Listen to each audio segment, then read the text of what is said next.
Magandang araw sa inyong lahat and welcome sa first episode ng Rabi Knows! Ayan, so kasama ko ngayon ang buong team ng RHBC Commercial Brokers para magbigay sa inyo ng ilang mga storya natin, di ba? So parang maganda rin na makilala nila tayo kahit pa paano. Siyempre yung sa video na to, mas maganda na mas i-share muna natin bilang mga nagtatrabaho dito sa Kasilangan kung paano ba tayo nakapunta dito sa UAE, sa Dubai. And of course, siyempre ang goal ng bawat isa ang tagal dito. So, how do we see ourselves 5 years from now? So, 2024, 2029 na yun. So, sabi si Mariah, si Pat, si M, si Jermaine after 5 years. So, yan yung malalaman nating kwento ng bawat isa para sa first episode ng ating Rabino. So, ikaw pa, how do you see yourself? Ako na agad. 5 years from now? Ganon lang. Okay, sige. Magandang araw sa ating lahat. I'm Patricia Ann Basiles, 23, sales representative here at RHBC Commercial Brokers. Nag-start yung aking journey dito sa Rabino year 2022. Yan, so as an OJT student. Dati nun, eto yung mga pioneers, sila Ma'am Ems. Dati Ma'am Ems talaga tawag ko sa kanya ngayon, Eugene May na lang. Nabago ng Dubai, Eugene May na lang. Ayun, so, bale, 5 talaga kami. 5 kami magkakaibigan na nag-OJT sa company. And then, thankfully, 5 rin kaming na-absorb. Kasi dati parang, ang alam namin, 2 lang talaga yung parang matatanggap ma-absorb ng company. So, thankfully, 5 kami na na-absorb. Experience naman nun as marketing staff yung first work namin. Sobrang hirap pala magtrabaho talaga sa real estate. Kasi parang, sa'yo lahat gagawin mo lahat. Magti-tripping ka, kakausap ka ng client, kakausap ka ng agent. So, sa'yo lahat. Pero, sobrang worth it naman lalo na pag nakikita mo na marami kayong benta. Satisfied yung client sa nakuha niyang lote. Yun ang importante. May commission ka.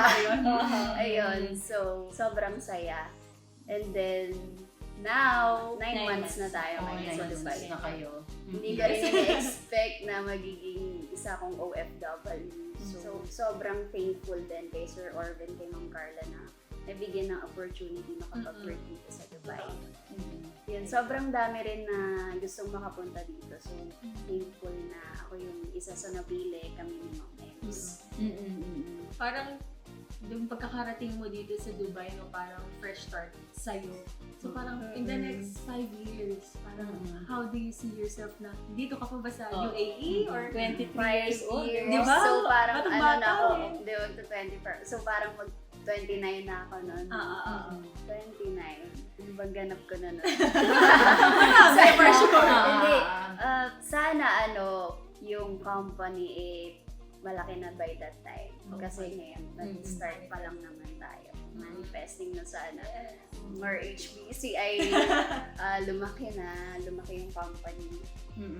And then, hopefully, sana may mga investment na ako, may mga napundar na ako sa ilang years ko na pag-work dito. Sana pala, tumagal din ako dito sa company. And definitely, sana I'm still working here dito sa RHBC pa rin. Kasi sobrang mahal ko yung trabaho ko. And then, okay naman din ako sa mga katrabaho ko. Ayan. May family, may sarili na pamilya. Ayan, 20 right age na din naman. Tapos alam niyo na, mga ninang kayo. Yes. Sure! Ayan. Yun. So, parang that's it lang. For 5 years. Wow, so parang kung ano nung share ni Pat, sana may family siya for 5 years. So we're rooting for whatever you're praying and hoping after 5 years. Thank you. Ako naman, hello guys, I'm Ems. Tulad ni Pat, 9 months pa lang din ako dito sa Dubai. Alam niyo yung question na yan, di ba? Most of the time na encounter natin sa mga job interviews. Diba? How do you see yourself 5 years from now? Na ang hirap i-predict kung ano ba talaga yung mangyayari sa atin 5 or more years from now, di ba? Pero one thing that I sure, OFW pa rin ako. Kasi yun talaga yung plan ko ever since. Tama. Diba? At saka hoping din ako na empleyado pa rin ng RHBC kasi sobrang blessed lang din natin for sure sa inyo. Tayo pa rin. Oo. Na nagtiwala din talaga sa akin si Sir Orben tsaka si Ma'am Carla. Thank you po talaga sa tiwala. Shout Walang out sa iyo, boss. Mabalik lang tayo sa pagiging OFW, no? Kasi bakit ba tayo lumalabas ng bansa para dito magtrabaho? 'Di ba kasi dahil may mas magandang opportunity Totoo na. sa atin dito. Kaya ako as a breadwinner, nandito talaga ako, pinili ko tong path na to kasi yun nga, praktikalan na. I'm not yet financially stable, kaya nandito ako. So, yun, para matustusan yung expenses, yung pangangailangan ng pamilya ko. Kaya pinili ko din talaga tong path na to. And syempre, para sa brighter future ko din, sa magiging family ko, syempre. Yan. Parang alam na. Painom naman ako doon bigla. For a brighter future with the family. So, kasi parang, di ba, ang hindi naman natin mapoforesee kung ano talaga yung mangyayari sa future. Pero kung iisipin natin, pag dumating na din talaga yung 5 years from now na yon, eto na yon, sana hoping ako na may business na rin ako that time. yes. Business, tapos nandyan na rin yung dream house na para sa family ko. Kasi yun din talaga yung minamanifest namin right now. Ang swerte lang din kasi natin mga empleyado ng RHBC, no? Kasi meron tayong sasakyan, meron tayong lote na binigay ng company. Yes. Pero iba pa rin kasi yung may sarili tayong investment, 'di ba? Yes, Na kahit sobrang bata pa natin, ang sarap lang din na uuwi ka. Kasi ako, yung goal ko din talaga as an OFW, hindi naman para dito mamuhay for good. Hindi naman ganun eh. Tama. So parang ang sarap lang na meron kang investment na alam mo na galing sa sarili mong bulsa, na pinagpaguran mo talaga, 'di ba? Ang saya lang i-enjoy ng mga material things pag uwi mo, i-enjoy mo 'yun kasi alam mo pinaghirapan mo. Oo. For sure lahat tayo ganun din yung goal. When the time goes by, parang gusto ko lang din talaga na mag-grow ako sa maraming aspeto. Tama. Oo, kasi kahit sobrang short pa lang nung 9 months, ang dami ko na ding natutunan. Kami nga ni Pat na, kasi napag-usapan namin to na parang sa Pilipinas, parang kahit limited lang yung money na na-earn namin, nabibili namin yung mga pagkain. Di ba? Mga pagkain. Yung mga yun eh. Yun, tapos yung mga bagay na gusto natin, nabibili natin. Pero ngayon, nung nag-abroad tayo, OFW, kahit may pera ka naman, ang hindi mo mabili yung mga cravings mo, yung may lugar ka na gusto mong puntahan, pero hindi mo magawa kasi ayaw mong gumastos. Parang yun din talaga yung natutunan ko na parang mas binavalue ko na yung pera na pinaghihirapan ko mismo. Katulad na. Oo. Na para kasing nagpe-prepared na rin tayo para sa mas importante bagay sa future, 'di ba? So yun din talaga. Oo, nice.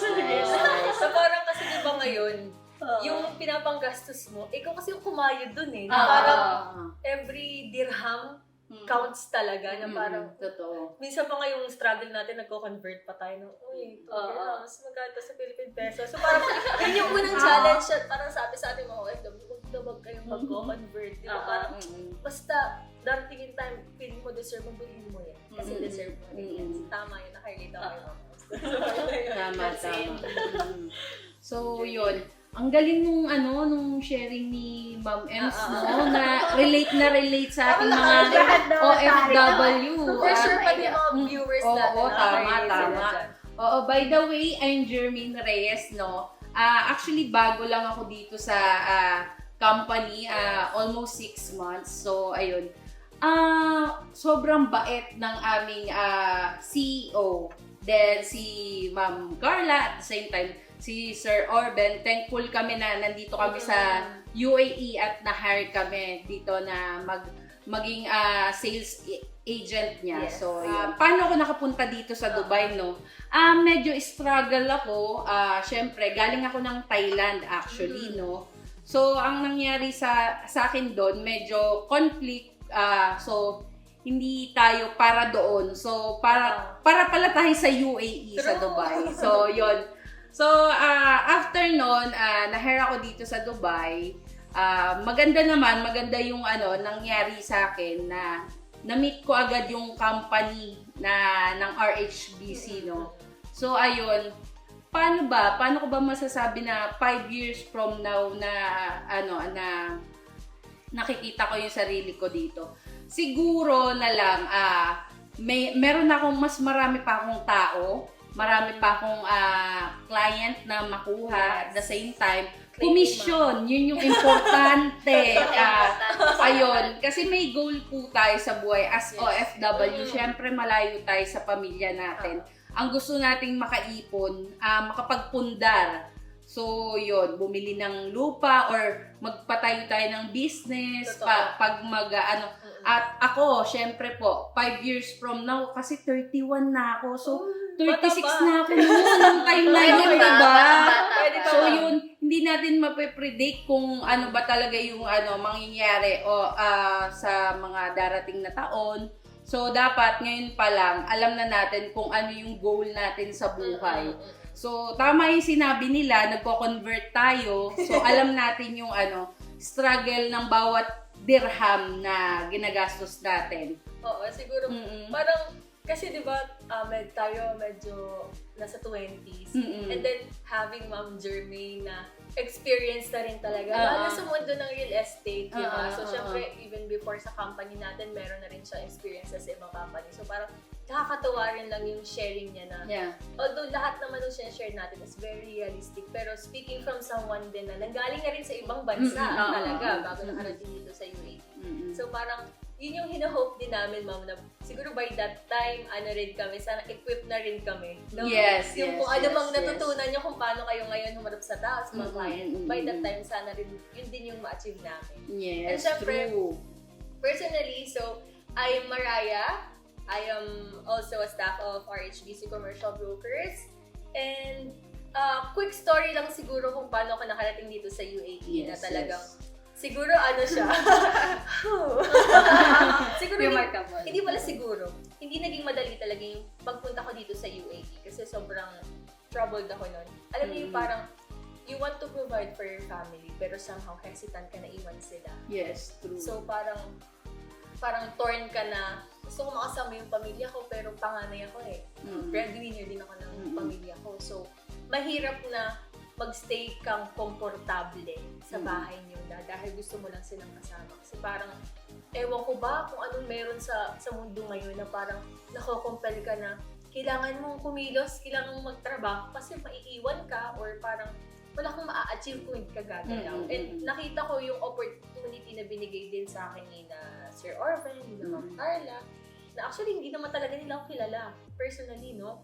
So, kumbaga meron naging certain person na naging way para makilala nila ako. And yung feeling na pinagkatiwalaan ka nila with such a task na dalhin ako dito sa UAE para magkakasama tayo dito sa office natin dito as brokers. So, para mas ma-reach natin yung market pa natin dito sa UAE. So, talagang sobrang thankful and blessed po talaga ako sa opportunity na binigay po sa atin ng ating mga bosses. Lahat naman tayo, di ba? So, yun yung story ko na nakapunta ako dito sa UAE through Sir Orben talaga and Ma'am Carla. Kasi, although plan ko rin naman talaga na mag-OFW talaga kasi yun talaga yung nakikita ko na makakapag-angat ng buhay ng pamilya ko ng medyo mabilis-bilis. Di ba? Parang realistically speaking. Kasi, although ako kasi parang nagmamadali ako sa buhay, pero siguro kaya ganun yung iba, kaya ganun ako dahil ang mga magulang natin, hindi na bumabata, matanda na. So, talagang priority natin is, yun nga, parang yun ang realidad ng mga OFW, no? Hindi na natin masyado priority yung sarili natin, kundi mga pamilya na talaga natin. Totoo. Kaya naman, nakikita ko na 5 years from now, siguro hindi ko kapapaguran ng maging OFW pa rin. Mm-mm. I mean, hindi siya naaalis sa picture na parang maganda siguro na makauwi na sa Pilipinas, makasama mo na talaga yung family mo araw-araw, makapag-punter ka, pero open pa rin ako sa ganung possibility kasi dito na tayo sa UAE, parang land of opportunities, possibilities, ika nga nila, di ba? So, kung makikita nyo lang din, yung mga kabayan natin dito sa UAE, iba natin mga OFW din sa ibang bansa, na parang yung mga bansang pinupuntahan nila, hindi man sila isa lang yung nagiging trabaho. Maraming nag-open up pa rin na opportunities para sa kanila. Kasi nandito na sila Pero Tama. I am hoping kasi ito yung company yung nag-embrace talaga sa akin. Kahit hindi ako kilala. Nag-embrace sa akin na pinagkatiwalaan ako. I want to be with this company still. Yes. Parang nakakatuwa kasi although 13 to 14 years na tayo in the industry ng real estate, pero yung pagdating natin dito sa Dubai, tayo pioneers Bago pa lang tayo talaga. pioneers, yes. Tayo mga nauna dito sa UAE. So parang ang sarap sa pakiramdam na sa ganitong edad, siguro yung iba, ibang pinagkakaabalahan. Pero parang tinake on natin yung challenge na pumunta tayo dito. Parang Tama. kailangan natin mag-step up, di ba? Para sa pamilya natin, para sa sarili natin. Kaya 5 years from now, syempre, magpapagod tayo, naghihirap tayo. Ang goal ko talaga, gusto ko kasing kapag retire na yung parents ko. So 5 years from now, alam mo yung si Papa, yung hobby na lang niya na nagmamanok na siya doon sa amin. Di ba? Yun na lang, yung parang hindi na siya araw-araw papasok sa opisina. Kasi pag makikita mo sila, pag kinukumusta mo talaga ginatawagan mo, parang medyo namihina na sila. So, sana 5 years from now, papag-retire ko na yung parents ko. And hindi ko pa agad mapapatapos yung mga kapatid ko kasi medyo bata pa yung mga kapatid ko. Pero sana, masustain. Yes, panganay ako masustain ko yung sa pag-aaral nila. Yes, masustain ko talaga yun.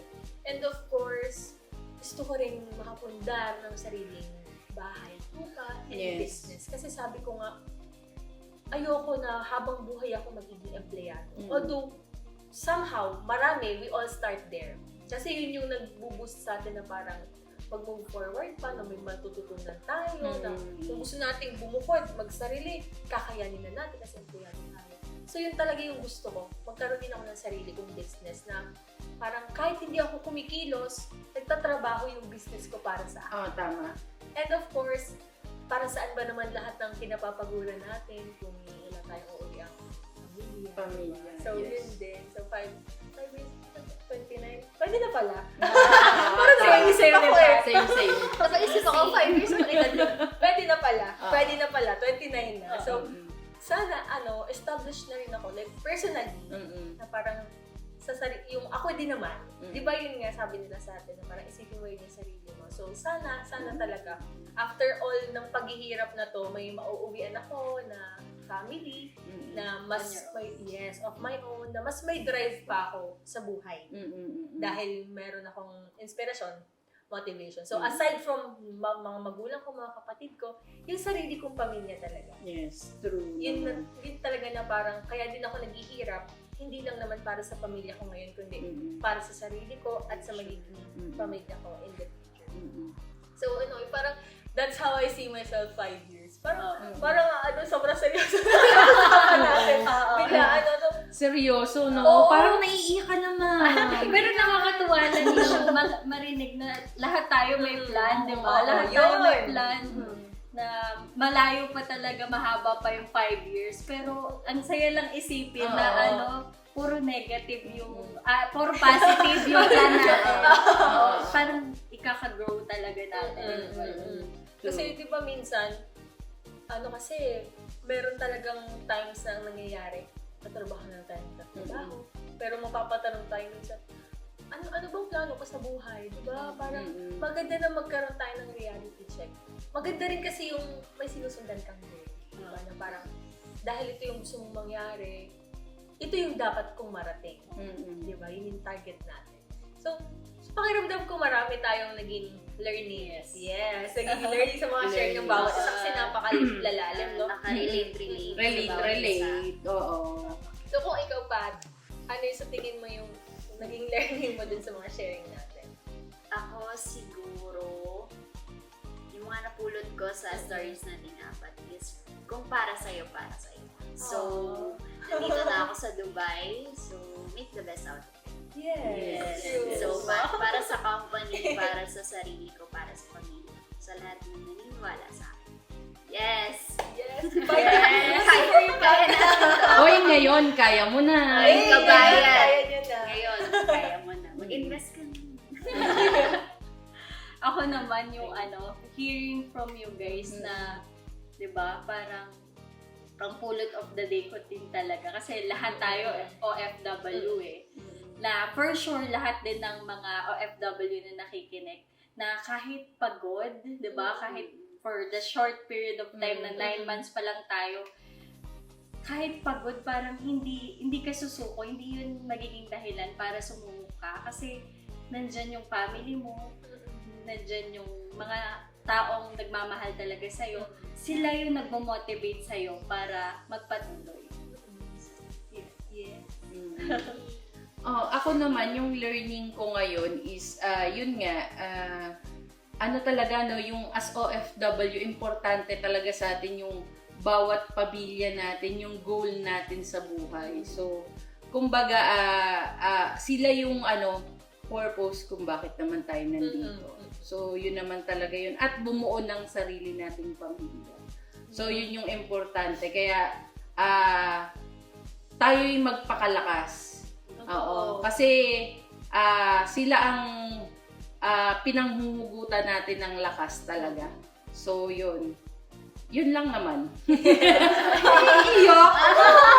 Kaya na nalagay sa tawa na. May namimiss sa Pinas. Ayan. So, siguro yung naging learning ko, kasi nakakatuwang mapakinggan lahat ng paano natin nakikita yung sarili natin 5 years from now. Learning ko talaga is, isipin mo rin yung sarili mo. Parang, isa yun sa natutunan ko na parang, think of yourself also. Kasi, paano magiging posible ang lahat kung hindi maalagaan yung sarili mo? Lalo sa ating mga OFW, talagang health is wealth po. So, alagaan natin yung mga sarili natin. And, lagi nating titingnan kung, sabi nga doon sa isang commercial, para kanino ka bumabati. So, para kanino din ba lahat ng ito? So, kahit pinanghihinaan tayo ng loob, nanghihina talaga kasi darating talaga yung panahon na ma-homesick tayo kahit pa sabihin natin tumatagal na rin. Di ba? Kahit yung matatagal na mga OFW, talagang namimiss pa rin yung family nila. May time na talagang sobrang pagod ka, malungkot ka, maalala mo sila. So talagang babalik-balikan mo kung para kanino ba yung lahat ng ginagawa mo dito. And syempre, yun din dahil binigyan tayo ng lahat ng opportunity, ng kalakasan ng pangangatawan. Siguro patuloy lang din tayong mag-pray, manalig kay Lord. Kasi lahat to blessing galing sa Kanya. Na parang isang malaking thank you hindi lang sa mga bosses natin, kundi syempre kay Lord, the ultimate creator na pinagsama-sama nila tayo dito. So parang din nga, and yung surround yourself talaga dun sa mga matatawag mo parang your people. Na, kaya di ba parang nagiging magaan yung kahit struggling tayo talaga, we all know that na kahit meron tayong mga pinagdadaanan sa company natin, sa ating araw-araw na task, pero dahil we have each other, nagiging magaan siya. Kasi kinakaya natin lahat. Dahil nagtutulungan tayo, nagbibigayan tayo. So, yun din talaga yung mga natutulungan. So, yun yung mga talagang mga learnings natin ngayon. So, thank you sa inyo. Gusto ko lang din mag-thank you. Thank you guys. Thank you. Kasi, it's very rare din na magkaroon tayo ng ganitong opportunity na pag-usapan natin yung mga ganung bagay. Aside from work, di ba? Na parang, nasa-check ba natin yung isa't isa? May parang kamustahan, di ba? Parang may kamustahan. And speaking of which, kasi di ba, hindi ito yung huling beses na makikita nyo kami sa segment ng Rabinos dahil meron pa mga susunod na video na gusto namin i-share sa inyo mga kapwa namin OFW. Nasaan man kayong sulok ng bansa, hindi lang dito sa bansang Silangan. Sana ma-reach namin kayo and may natutunan sa ilang pag-share namin ng mga experiences namin and how we see ourselves 5 years from now. So kung kayo gusto niyo mag-share, pwede kayong mag-comment sa anumang platform, sa Facebook, sa Instagram, sa TikTok, sa YouTube accounts namin. na isi-share namin yung link below dun sa video na to. Pwede kayong mag-comment doon, i-share nyo sa amin para mapag-usapan din natin at makita natin, makapag-interact tayo sa bawat isa. So, hindi ito nagtatapos sa isang video lang. For sure, marami pa tayo gustong i-share sa mga kababayan natin. So, tara magpaalam sa mga viewers natin and mag-thank you tayo sa kanila. Until the next episode of Rabinos!